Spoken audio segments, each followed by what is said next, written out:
Welcome to the Dirt Court Jesters podcast, your home for dirt track racing across the country and right here in the Ohio Valley. This is Josh, and in episode 42, we talk about qualifying wings, the Dirt Car Nationals wrap up, and Jacob Hord with Attica Raceway Park in the Ohio Dirt Podcast joins me to talk about his love for late models and show choir. I hope you guys are ready to get dirty.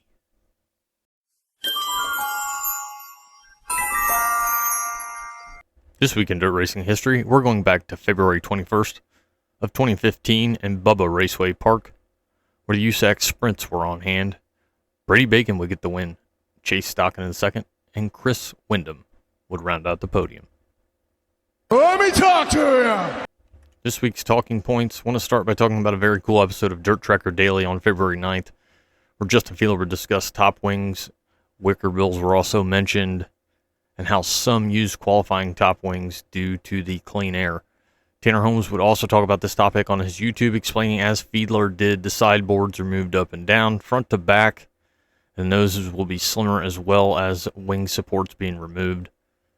Apparently this is common, and apparently I don't pay very good attention.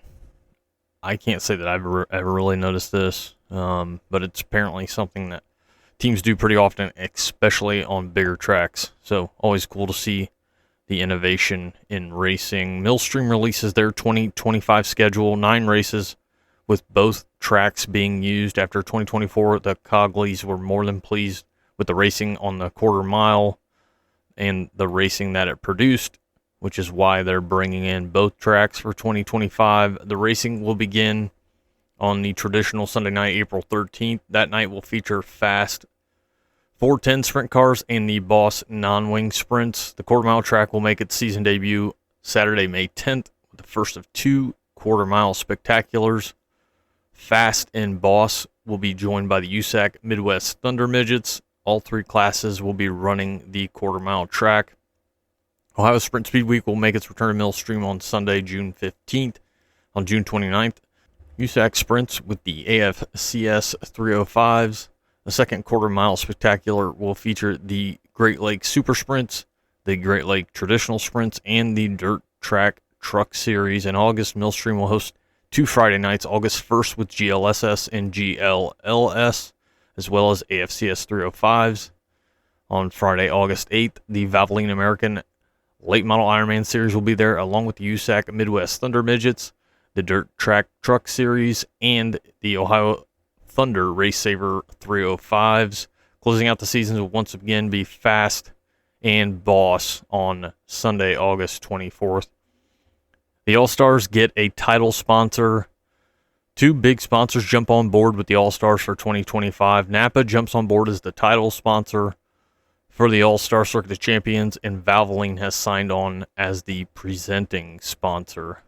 The Keep Gas City Speedway petition has over 4,000 signatures. If you haven't signed it, go to gascityspeedway.com and help support this cause. Let's get that track back in action. Rich and Shelley Farmer take over Waynesfield. A lot of it was up in the air. I think a lot of people wondered what was going to happen. I, for one, was concerned that we were not going to see Waynesfield again. I had heard before Larry took over that they were considering tearing the track down and turning it into farm ground again. Unfortunately, I think that day will come sometime in the future, but it doesn't look like it will be anytime soon. Glad the Farmers took over Waynesfield, and glad we're going to be able to get there in 2025. Revival Dirt Late Model Series announces Hoosier and American Racer tires will both be allowed in 2025. They're doing this in hopes of helping with the rising cost of racing. Ohio Valley SCDRA is looking for sponsors in 2025. Go to ovscdra.xyz for more information. Now let's go behind the rock screen. You're welcome to come on in. We'll bring out the moonshine and start telling lies and calling up the women. But no talk about racing. Come on. Hey everybody, Josh here with the Dirt Court Jester podcast, and I got my man Jacob Hord of goat farming fame, driveway meet fame, Attica Raceway Park fame, and the Ohio Dirt podcast You are a busy man, Mr. Hord. Thanks for coming on with me. I try to be busy. To be bored is not good, so I like to stay moving, like to keep myself going. Very, very valid point. So I'm going to just start with the simplest of questions. What got you into racing? I've been going to races for almost 30 years. So my dad raced motorcycles back when I was a kid. So I started going to Mid-Ohio when I was about 6 months old. So he raced dirt bikes, did like the motocross, and then he determined that he was crashing too much and it was hurting him enough that he wanted to switch to like the super bikes, or not super bikes, but road racing. So he switched to that so he would crash less often. Turns out he was pretty good at it. Won quite a few races, 4 national championships, I think. Nice. But yeah, I would spend a few weekends a year out at Mid-Ohio watching him race, and then we'd watch the AMA Superbikes race, usually a weekend or two after he was done racing. And that was when AMA was in their heyday. You had guys like Nicky Hayden, Tommy Hayden, the Boston brothers, Matt Mladen, Aaron Yates. I mean, it was good racing, and I feel like we were always watching NASCAR on Sundays or IndyCar or whatever we could watch on Sundays. And I mean, so I was just kind of rooted in it. My grandpa would take me to Attica, I think once a year, probably on fan appreciation night or something, so he didn't have to pay as much to get me in. So I knew what Attica was. I knew kind of what they did. But there in about 2014, 2016, I decided I wanted to go to more races. Like, I knew I loved racing. I hadn't done anything with racing in a long time. I was busy in high school, being with friends and sports and playing dress up in the musicals. And so after high school and early in the college, I was like, I just want to go to races. And I made a list of races that I wanted to go to in 2016, and it was a plethora of NASCAR races, IndyCar, and just kind of stuff in the area. But I had the Brad Doty Classic on that schedule because I knew it was World of Outlaw race. I knew that the World of Outlaws were the best, but I had no idea what I was getting myself into. And it turns out Attica sent a schedule in with the local newspaper one day. So I got, my mom's like, here, take this. So I had their schedule with me, and I don't know, there was some random Friday or Saturday night that I didn't have any plans. Like, all my friends were at college. I had moved back home, and so I had nothing to do. And it was probably the Spring Nationals All-Star race. I went to Attica just on a whim, and I've probably only missed less than 5 races there since. Man, that's crazy. So the Brad Doty Classic was at Attica that year then? Yes, I think that was the first year they brought it back there. Okay, that's what I was wondering, if that was when it first came back from Lima. Mm-hmm. And so did you go to the Brad Doty then? Yes. Okay. I believe, I went there. Was it Larson? I don't remember. I feel like it was Larson that won, but I can't remember. That was almost 10 years ago. You mentioned Larson, because I got to tell you, and I'll talk about this on the episode, is I didn't realize until now, and I've been going, I bet I was 7 or 8 when I first went to the dirt track and saw mini sprints and bombers, and I didn't realize guys had qualifying wings. And if you caught the latest dirt tracker, Justin Fiedler talks about that. See, I guess I just never paid enough attention. I never knew this, but so that was interesting to get off on a sidetrack there. But yeah, I don't know. There's a good chance if Kyle Larson was there, he won. Probably. But yeah, like I said, I really haven't missed a race at Attica since. And there, kind of later around Speed Week there in 2016, I went to Waynesfield, and I went to Eldora for the first time. I was just blown away by everything. And I ended up going to Wayne County and then the Kings Royal. I brought my dad and my best friend with me to the Kings Royal, and that was their first ever sprint car race. It was at 2016 Kings Royal. And, my dad was like, this is nuts. Like, Yeah. Coming from the guy who raced motorcycles forever, he's like, there is nothing like a 410 sprint car. Oh, that couldn't be farther from the truth. Right. So they are so awesome. So it was, and then it's just gotten bigger and bigger each year since. Yeah. Yeah, really in a good spot right now. Mm-hmm. And so you just continued to go and expand. I know you went to Fairbury last year. Mm-hmm. Okay, I went twice. So you continue to expand on tracks. You try to get to different tracks, and now apparently you're a late model fan and not a sprint car fan. I've been hearing. I like them both, but man, you go to the Prairie Dirt Classic. Heck, you go to any late model show at Fairbury. And listen, I went to the Dream last year for the first time, mm-hmm. and I'm telling you, like, I'm sure the World 100 is great, but I know from going to the Kings Royal year after year after year what to expect there. Like, I enjoy the Kings Royal. It's our week where our group gets together and we have a blast. Mm-hmm. But I also know on that Saturday, like, I need to bring a cooler in with some stuff in it because I'm going to be standing in line for a long time if I don't. Right. And I assume the World 100 is the same way. Like, just look at the camping for World 100 right now. It's already like there's some spots left in Northside and like limited after row 14 in the Village, and that's it. Mm-hmm. And it's February. Yeah, I mean we're 7 months out from it. Right. They're darn near sold out. I mean that's how big of a deal the World 100 is. Yeah, but I went to the Dream last year. I was like, I'm going to I need to get to this. And I went for that Saturday, and I'm telling you what, man, it was a good time. Mm-hmm. And it felt like a big race, but it wasn't, nothing was ridiculous. You know how it gets, Kings Mm-hmm. Royal or World 100, where like you're standing in line for anything and everything, and it's hard to get through some of the areas where people are just packed in. Mm-hmm. And the Dream wasn't like that. Like, I could get around, I could go to the concessions, I could go to the bathroom. But it still had a big race field. There were still a lot of folks there, and the racing was good. I mean, right. If I remember right, Jonathan Davenport won, but probably. Which is nothing wrong with that. But usually when he wins, he's gone. Right.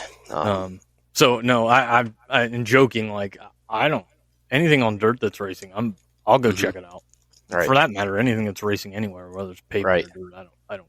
It's man, yeah. Going to Fairbury, it was just kind of, it was almost like a religious experience. You go to.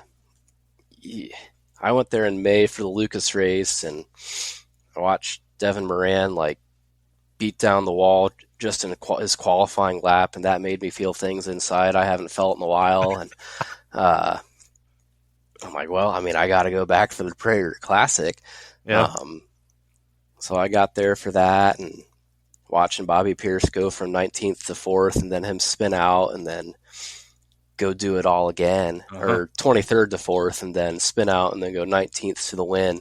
Right. And the only big race that's ever eluded him. Yeah. With the last lap pass. I mean, that was, I don't know. I posted a tweet about it because every time I come across that video, I have the video of Bobby passing him on the last lap, and every time I have to watch it.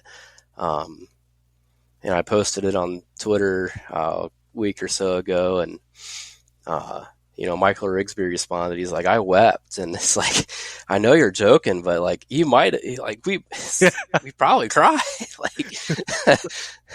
Like, I don't know. Like, it's hard not to be romantic about that stuff. There's nothing better than, I mean, especially in that example that you're giving, like fighting from the back and getting up there and then spinning out and having to do it all over again. That's wild, especially for that race. I mean, it's not just a regular Saturday night, right? Right. I mean, was. What you said, like, what I'm really, I want to experience. And he's had a rough start. Thankfully, it's only the first week of the season. But Sheldon's had a rough start to 2025. Mm-hmm. I want to be at the King's Royal, and I want to be there when he wins. Oh gosh, there's not going to be anything left of that place. That's what I'm saying. It's like, somewhat similar to what you're saying there, but man, you could get good stories in dirt racing from the guys coming from the back, the big hitters that come from the back, or even every once in a while a guy that you don't think's got a shot pulls it off. I mean, right. I mean, like Nick Hoffman in that race. I mean, he hasn't won a huge late model race before, and he led most of that race. Yeah. He just, came half a lap short. Yeah, it's there's so much, and I've said this before, and I'll say it till I'm blue in the face. Like when it comes to dirt racing, it's an experience that you don't. My brother and I were at the Blue Jackets game Saturday night, and we were talking about like, what is your favorite type of sporting event? And I'm like, man, like hockey's great. You know it. Like, there's if you haven't been to a live NHL game, if you have not been to an NHL game in person, you have to go. When you do, you're gonna be like, this is wild. Mm-hmm. But there's other things. I like going to the baseball game. Having a hot dog and a beer, and like my brother said, the crack of the bat and the crowd. And there's something about dirt racing, and that's really kind of what I kept falling back on. You can say a lot about all these other sports, college football, going to the tailgate.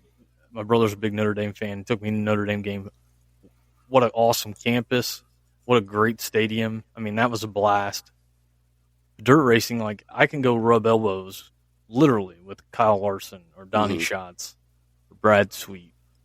Yeah, like you don't get that anywhere else. No, you can go down to the pits at Eldora after the King's Royal and go drink beer with, just about any driver you want and talk to them like you've known them your entire life. And, right.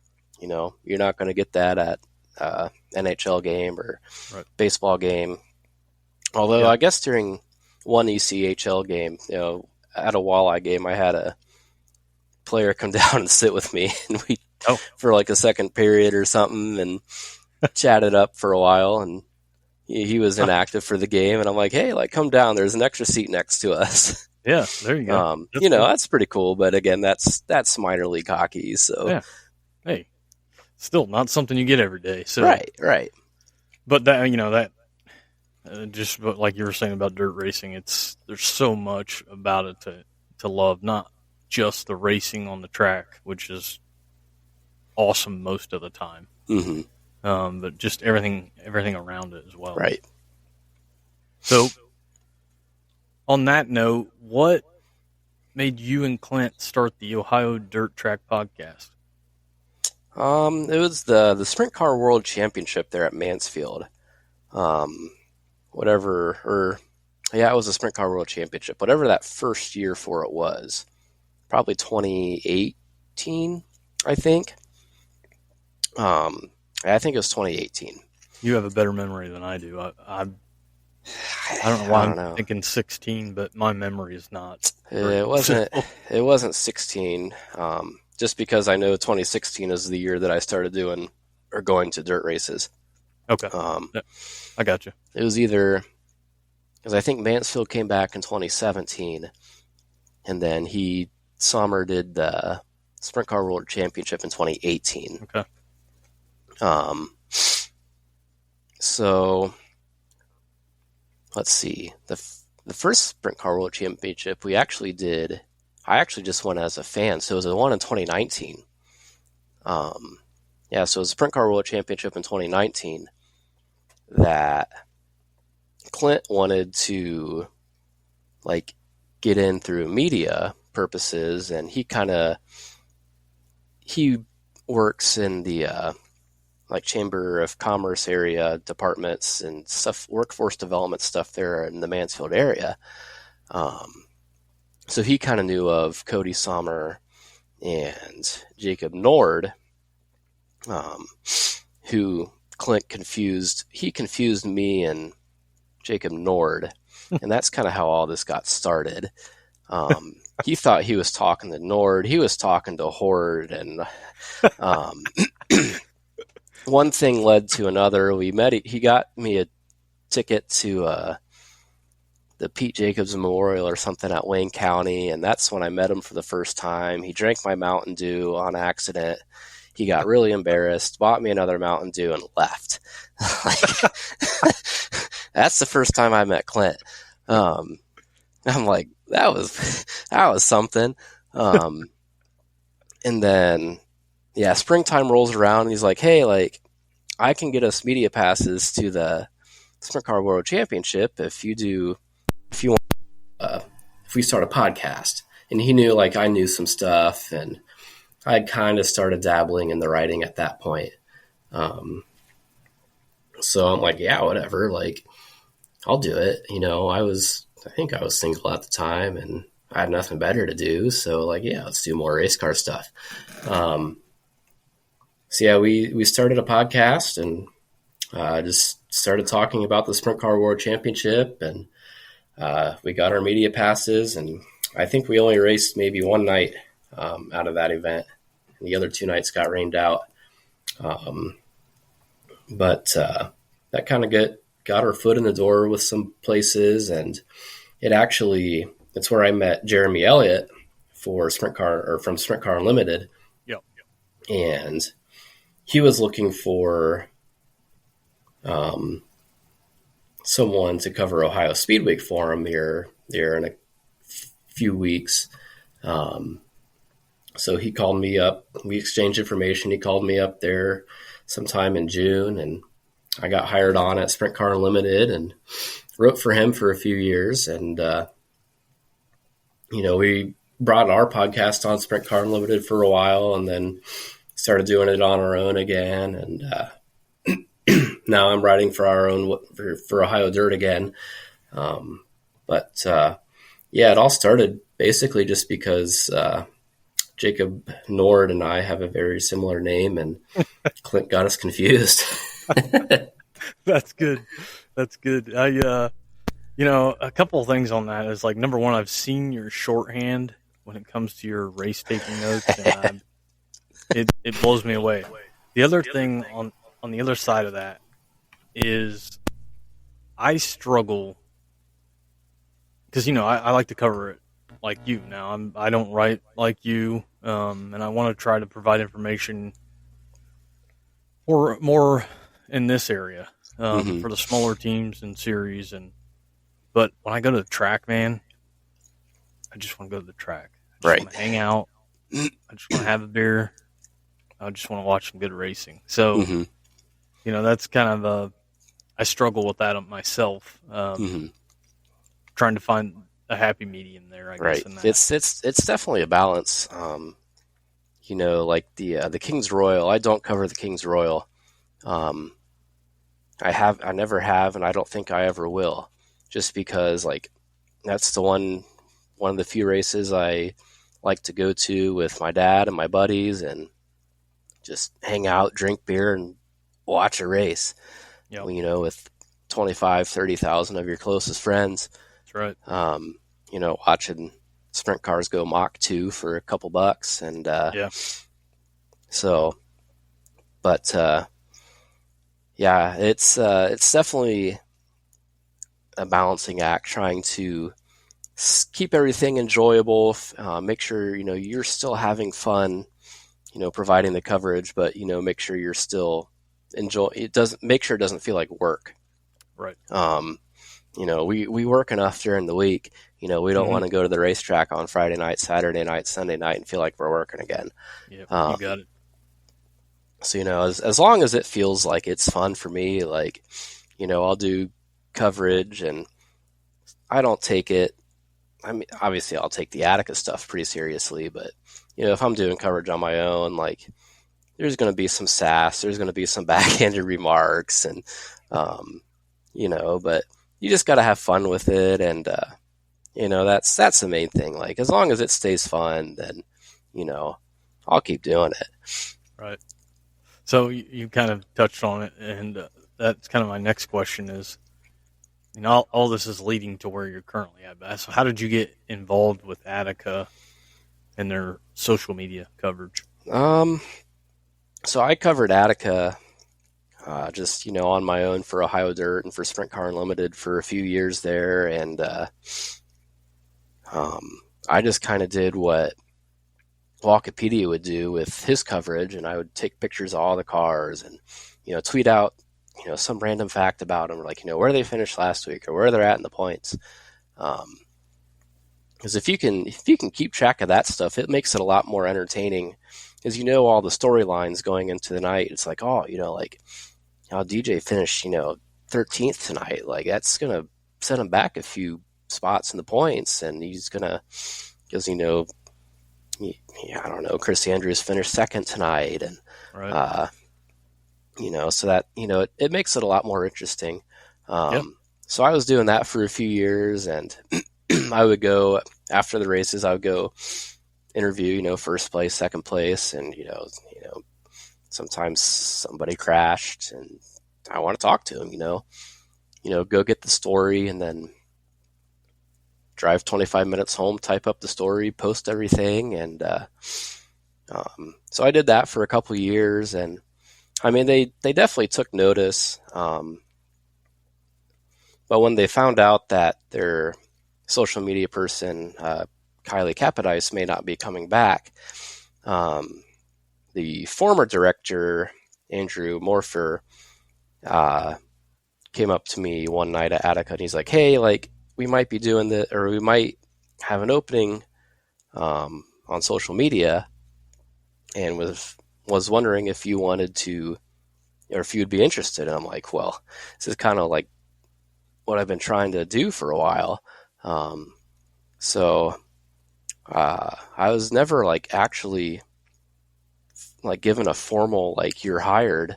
Andrew just kind of texted me one day. He's like, here's the passwords, go do what you want. I'm like, oh, okay. So I guess I'm doing it then, huh? Yeah. And then a couple weeks later, Andrew left to go work, some financial job, I think. So I'm like, well, the guy that hired me isn't here anymore, so what does that mean for me? But then they hired Justin Lisky, and I've known Justin for a few years, hanging out in the Brian Smith pit at Fremont until 3 a.m. many times.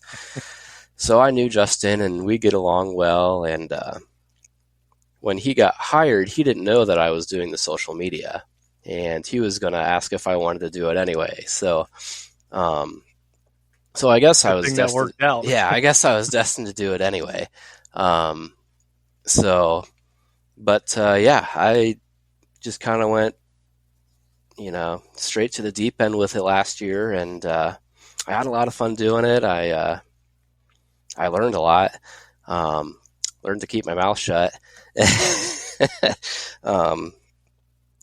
and learned who I can give a little sass to, and people don't mind. Right. But yeah, you gotta know where that line is with some folks, right? Right. But some people are there just to tear you down no matter what, and the best thing you can do is just kill them with kindness and make them mad, because they're not going to be mean to you if you're being nice to them. So fair point. I got a lot of enjoyment out of that. There are some people that, like I said, they're just trying to tear you down no matter what, and you're wrong no matter what you do in their eyes, and it's just like, I'll just be nice to you.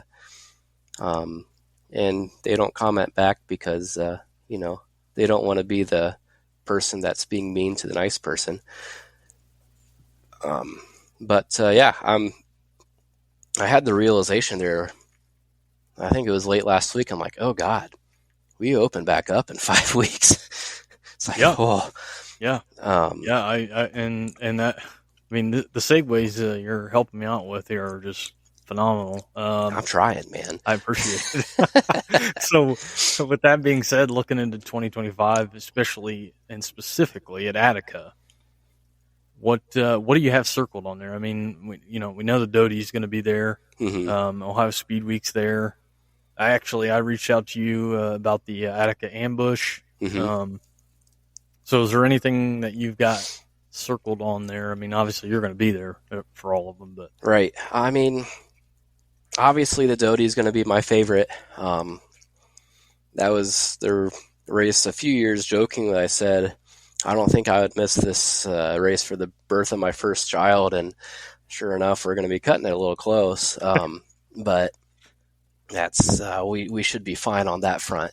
But yeah, the Doty, the Outlaws are there on the Friday before Memorial Day in May. So that got pushed back a couple weeks, and I'm excited that one's on Memorial Day or Memorial Day weekend. We got five visits from the All Stars 2.0, starting there with the Core Main Spring Nationals on April, was that the 12th and 13th? As I pull up my calendar here, the 11th and the 12th. And then, we have Speed Week kicking off on the 13th, I think. 13th or the 6th of June. Like, I should know this stuff.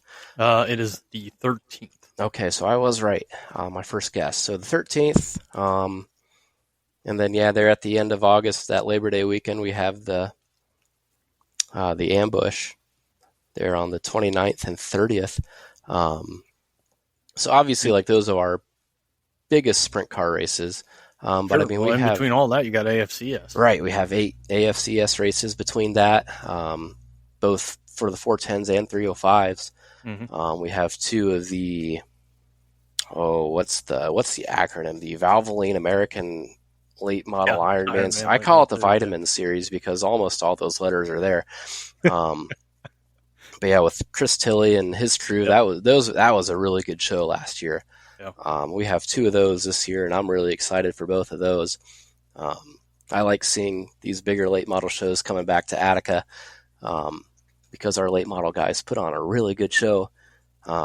We may not get a lot of late models, and late models might draw the ire of a lot of the fans there. But man, watching Rusty and Kyle and Ryan Markham and Mike Boers, J.R. Gentry, all those guys just go as hard as they can. It's great racing. Some of the best racing you'll see all night.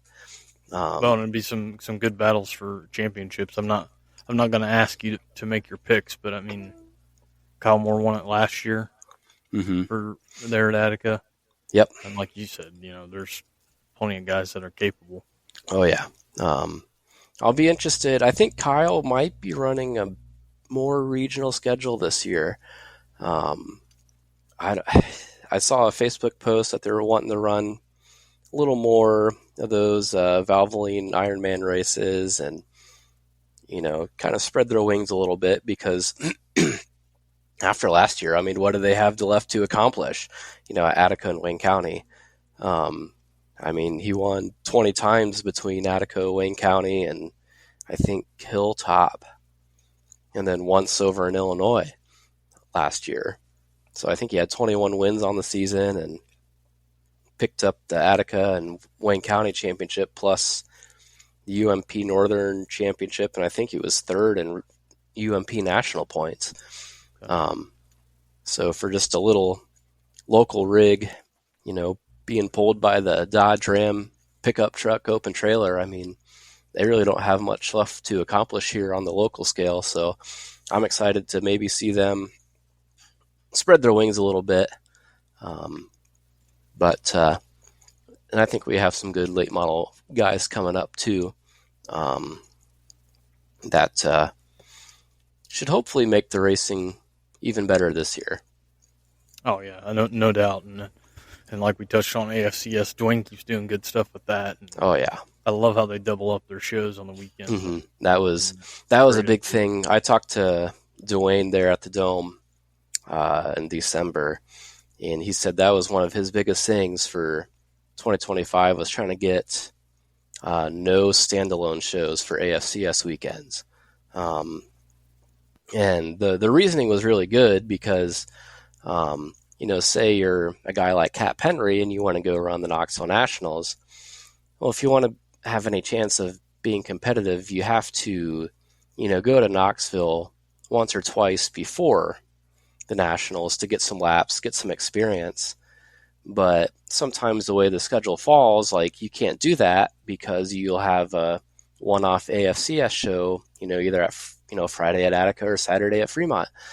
So you can't, give up that championship to go run a one-off race at Knoxville. Right.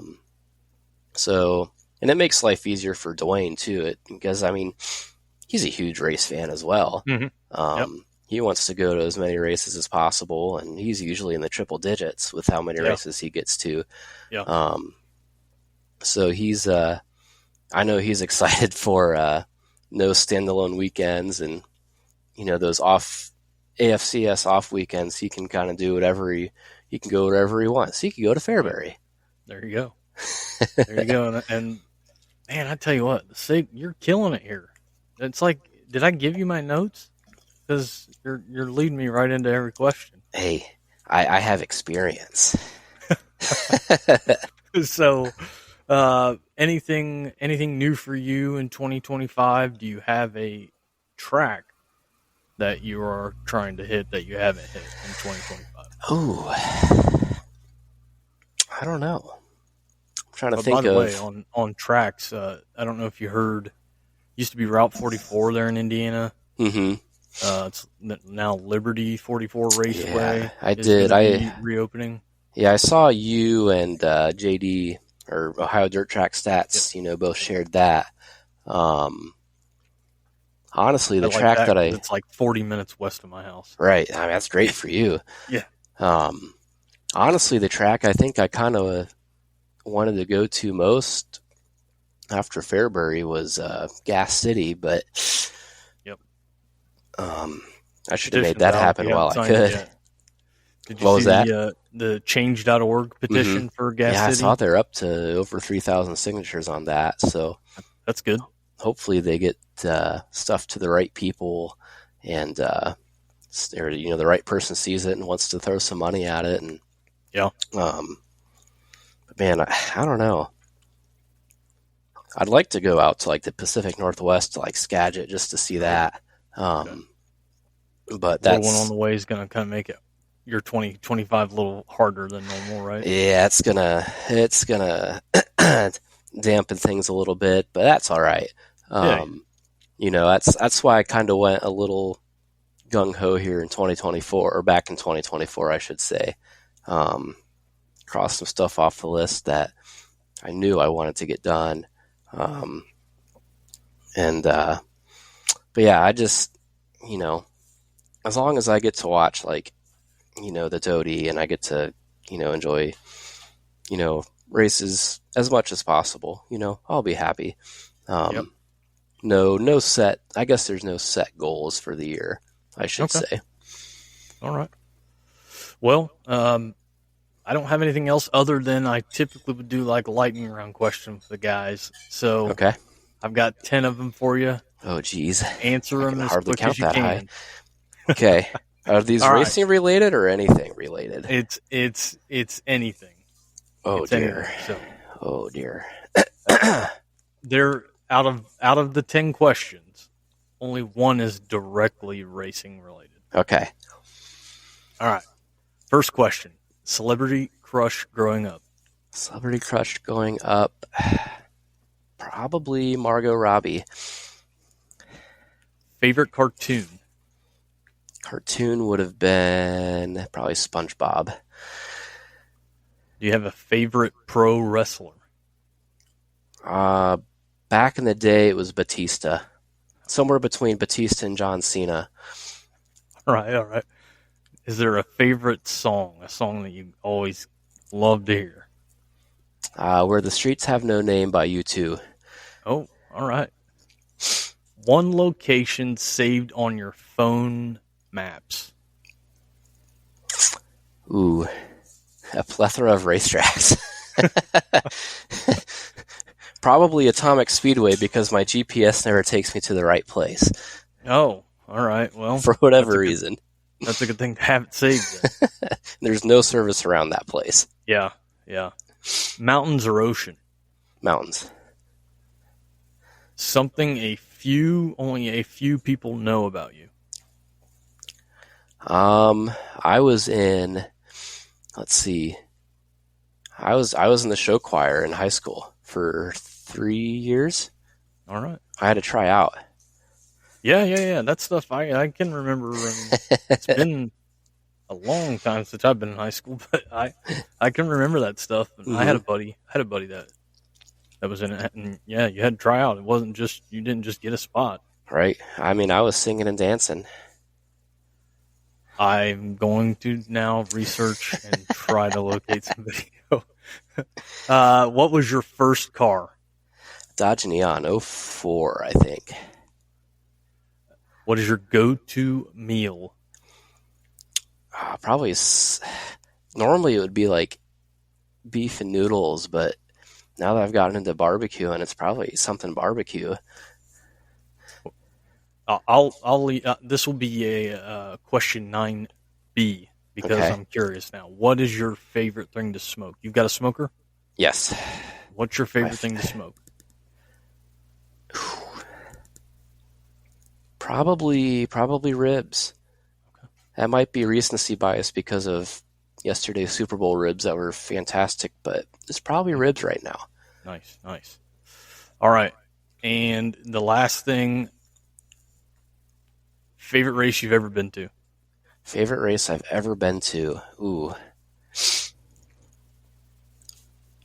I don't know. I've been to a lot of races. I don't know if there's one that like sticks out in particular. I know there's some shenanigans after the races that stick out. That's all right. Particularly at like Jim Ford weekends at Fremont. I think there was a foam pit involved. I feel like I got Dwayne to go into the foam pit. This is good. There was, there are videos of Chris Verda doing a front flip throwing a soccer ball, and probably any after race shenanigans at Fremont will be my favorite race. Okay. All right. I'll change that question out. What is a bucket list track? Ooh. Bucket list track. I've been to a lot of them, but probably it's not going to be dirt related, but probably either Daytona or Mount Panorama, Bathurst. Hey, I'm completely fine with all that. That's it. You've got it. Listen, Jacob, I appreciate you coming on. Everybody, you can follow Jacob at Horde Race Watcher on X. You know he's doing the stuff for Attica. And you can also check out the Ohio Dirt Track podcast and OhioDirt.com. Jacob writes stories. He's always on top of it. Race season is starting very soon. Jacob's going to be a very busy man. Mm-hmm. Jacob, I appreciate you coming on. I appreciate you having me on. It's not too often I get to be the interviewee. Well, hopefully we didn't do too bad. Nah, you're good. You get to join an exclusive list of people that have interviewed me, which includes Justin Fiedler and Lenny Baticki of PRN's At the Track. So you're in pretty exclusive Holy company. Smokes. So I'm actually I know a guy that does laser engraving. I might have a plaque made that says that. Right, you should. You're the third person to interview me for Dale. Number 3 for Dale. All right. Well, Jacob, again, thanks for coming on. As always, want to give a shout out to a Victory Fuel. From Purple Potion to Throttle Punch to Lucky Lemon, fueled by electrolytes, charged with vitamins, and kid-friendly. Fuel your victory at drinkvictory.com and use the code Jesters10 at checkout to save. Drinkvictory.com and use the code Jesters10 at checkout to save. I drank another beer. 3 beers. 4 beers. Oh no. Wrapping up this episode with a race recap and the racing to come. February 10th, Volusia in the Dirt Car Nationals USAC Sprint Cars, where Kyle Cummins will get the win, Dason Pursley in second, and Brady Bacon in third. For late models, Nick Hoffman will get the win, Ricky Thornton Jr. in second, and Jonathan Davenport in third. February 11th, Volusia in the Dirt Car Nationals, USAC Sprint Cars, Logan Seavey with the win, Kyle Cummins in second, and Dason Persley in third. Gil Drake will go from 19th to 5th in this race. In the late models, Ricky Thornton Jr. gets the win, Bobby Pierce in second, and Tyler Erb in third. Brian Shirley would go from 16th to 6th in that one.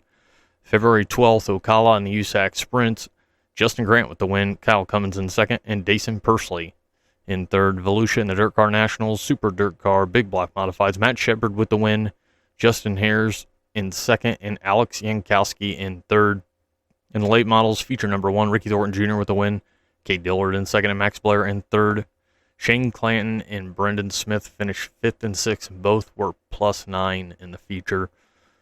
Feature number 2, Jonathan Davenport with the win, Devin Moran in second, and Mike Marlar in third. Feature number 3, Brandon Overton with the victory, Cody Overton in second, and Garrett Albertson in third. February 13th, Ocala in the USAC Sprints, Brady Bacon gets the win, Dason Persley in second, and Justin Grant in third. Briggs Danners would go from 24th to 11th in that one. Volusia in the Dirt Car Nationals with the World of Outlaw late models, Garrett Albertson with the win, Bobby Pearson second, and Devin Moran in third. In the Super Dirt Car Big Block Modifieds, Alex Yankowski gets the victory, Eric Rudolph in second, and Matt Williamson in third. February 14th, Ocala in the USAC Sprints, CJ Leary leads going into 3 on the final lap, but the caution comes out. We've got a green-white checkered finish, and Kyle Cummins steals the victory. Kyle Cummins gets the win, Dason Persley in second, and CJ Leary in third. Perth Motorplex 410 Sprint Cars, Callum Williamson will get the victory. James McFadden from 9th to 2nd, and Kerry Madsen from 13th to 3rd. Caden Manders in this one will go +13. Way to get the elbows up, Caden. Southern Raceway USCS, David Franken gets the win, Lance Moss in second, and Jacob Allen in third. Jason Martin will go +10 in that one. And Volusia in the Dirt Car Nationals, World of Outlaw late models, Devin Moran from 8th to the win, Jonathan Davenport in second, and Ricky Thornton Jr. in third. Tyler Erb will go from 20th to 7th in this one. In the Super Dirt Car Big Block Modifieds, Peter Britton gets the victory, Alex Payne in second, and Eric Rudolph in third. February 15th, Ocala in the USAC Sprints, and $10,000 to win. Logan Seavey was not a fan of the track. He explained that it had been the same all 4 nights, and really sounded like he was saying it was basically one lane. Again, not a fan. Dason Persley would get the win, though, in the feature. Brady Bacon in second, and Kyle Cummins in third. And Kyle Cummins would be your Winter Dirt Games champion. Moving to Southern Raceway in the USCS, Chris Martin sets a new track record there at Southern Raceway. But in the feature, Dale Howard gets the win. Austin Gosel in second, and Chris Martin in third. Number 95, Matt Covington would go from 17th to 4th in that one. Volusia in the Dirt Car Nationals with the World of Outlaw late models, Jonathan Davenport from 12th to the win. Drake Troutman in second, and Nick Hoffman in third. Ricky Thornton Jr. would be capturing the Big Gator at Volusia. In the Super Dirt Car Big Block Modifieds, Eric Rudolph goes from 11th to the win. Matt Williamson in second, and Matt Shepard from 10th to 3rd. Alex Yankowski would be the one grabbing the Big Gator in this one, and he brings the Dirt Car Nationals to a close. Coming up February 21st at Southern Raceway, you're going to have USCS. At Texas Motor Speedway, you're going to have Power I-410, IMCA 305s, USRA American Racer Modified Series. February 22nd, Buckshot Speedway. In the Southern All-Star late models, Lincoln Speedway in the Icebreaker weekend with 410 sprint cars, Southern Raceway with USCS, Texas Motor Speedway in the Power I-410, IMCA 305s, and USRA American Racer Modified Series. And on February 23rd, they're going to try at Lincoln to get in the Icebreaker 30. Goodbye. Mwah! And good night, bad. Thanks as always for listening to the Dirt Court Jesters podcast.